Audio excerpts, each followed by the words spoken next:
Hey everybody, Coupons here from Pull on 2. This is your Phase 1 Mythic Dimensius positional guide. We'll talk about the Mythic changes first.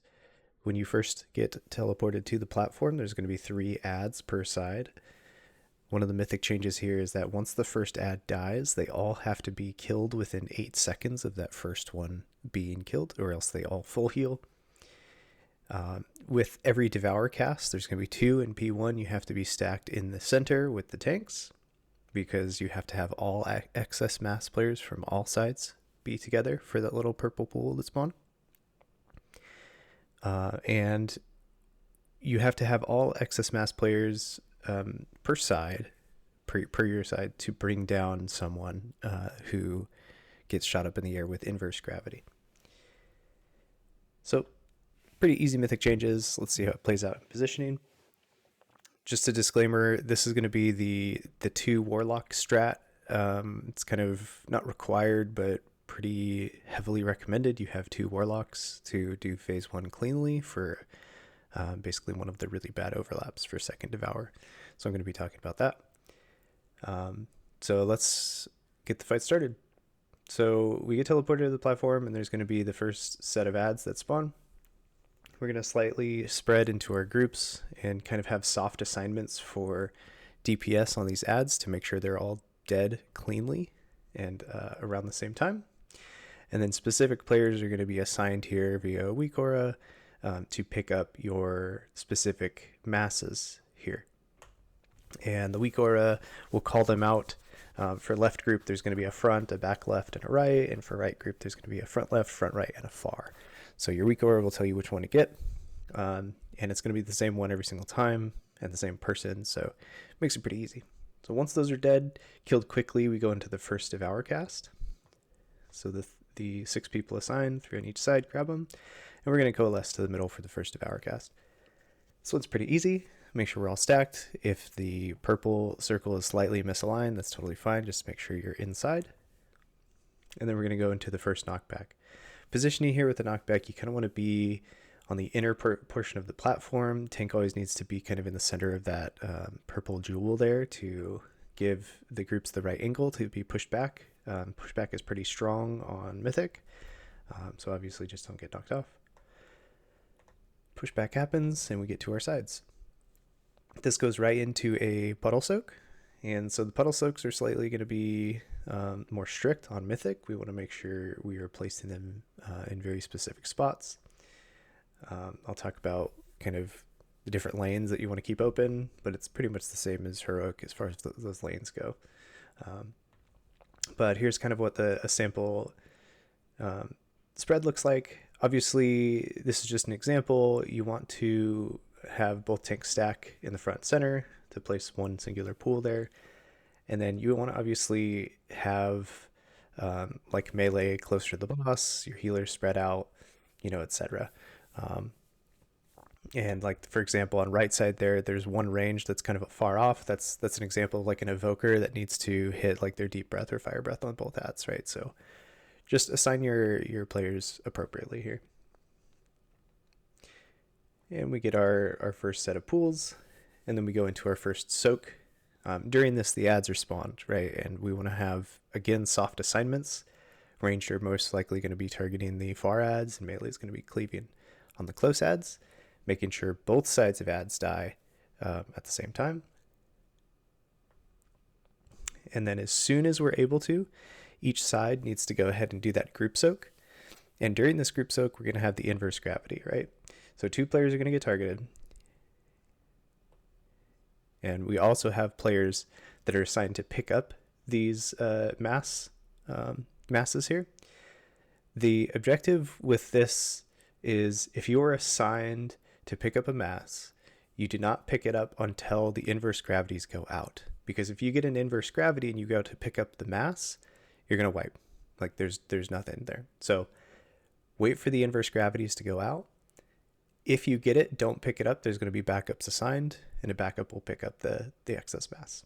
So as you're going out, when you have inverse gravity, make sure not to accidentally run over one of those excess masses on the ground.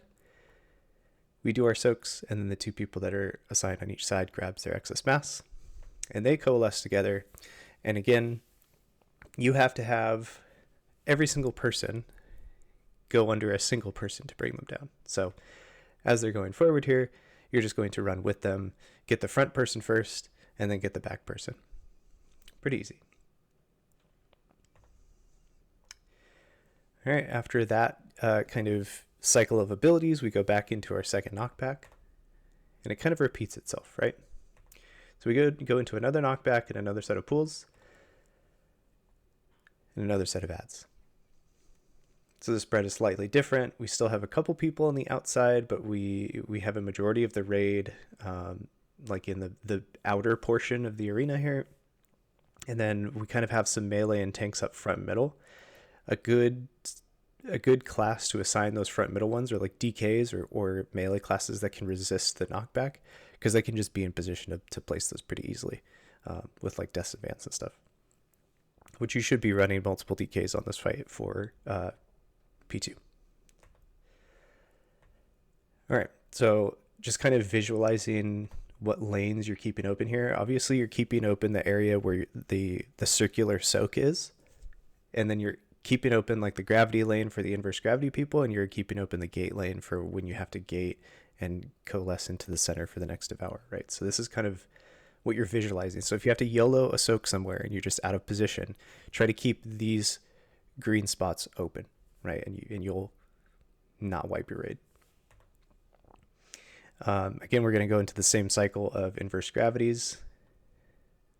Again, if you're targeted to pick up an excess mass here, please wait for the gravities to go out first. If you get targeted with the inverse gravity, do not pick up the mass. You'll have a backup assigned. 2 more people are going to get those. And now we have 4 people with excess masses on each side, right? And so all 4 people have to be in a singular person to pull them in. And then here comes essentially the hardest part of P1. And that's as these people are getting pulled down, the boss is going to start casting Devour. And so you're going to see purple circles appear underneath you. But you need all 8 people together in the center of the room in order not to get sucked into the boss. So as soon as you're done pulling that last person down, you'll need to gate to the center and coalesce. The damage output is pretty high here, so, and everyone is moving. But that's pretty much the hardest part of P1. And then we just do the cycle again. And that's the last Devour of the fight. So we'll get knocked again. These ones are still going to be slightly assigned. Filling in some spaces that we can. Killing these ads. Again, leaving the gravity lane open. Get in for the soak. Inverse gravity's out. In Mythic, I'm actually not sure on Heroic, but on Mythic, when the Devour cast happens, the excess masses get consumed, right? So at this point, there's only going to be 2 excess masses per side again. Those people can be reused as like the first group. Again, they're going to pull the people down. Then we're going to get ready for the last knock and puddles. These ones are kind of a YOLO. At this point, the boss is probably going to be like sub 10%. As we go into more turbo boost and uncapped crests and the multiple percentages of damage increases we get with the Raid Renown buff, I think we'll be pushing a lot sooner than this. And so a big disclaimer here, this strat can completely change, but the strat currently is to push the boss around 250, which means you hold DPS and kind of just stand there, which helps you align your 3 minutes and 1.5 minutes for kind of some intermission damage checks and P2 damage checks. So last pushback, these ones are YOLO spread. I'm not going to show them. You just place them anywhere you can. You make sure these ads die, and then that's the last thing you do in the phase. You kill the ads, and then you push the boss around 250. And that's all of P1. I did want to bring up some just kind of like tips or gotchas for everyone to focus on. Things that will kill you or wipe the raid. Obviously not killing the ads evenly, so you need to make sure you tweak your DPS on each side and soft assignments for each person on each ad to make sure they die evenly and be consistent with that. Overlapping puddles, so those spread puddles, if you overlap puddles, you will kill each other. Stepping in the big group soak too early will kill you because it will explode. Grabbing the masses too early, like I mentioned, will wipe the raid, because if you grab a mass and then you get targeted with inverse gravity, you will not be able to be pulled down, and you can't pull down the other person either, which will be a wipe. Stepping into the flyers to bring them down too early is also a wipe, because it will bring you up into the air as well, even if you have an inverse gravity. So don't do that. And then not focusing 100% on bringing those flyers down. So if you like stop to cast, or you barely like leave the circle with your with your excess mass, you're not going to bring down the people in time. So you just need to make sure you're in that circle, stutter stepping with the other people that need to bring them down the entire time to make sure the flyers are coming down. If that means that you can't do DPS and have to lose a couple globals, that's fine. Your job there is to bring people down. And that's P1. Catch y'all later, gamers.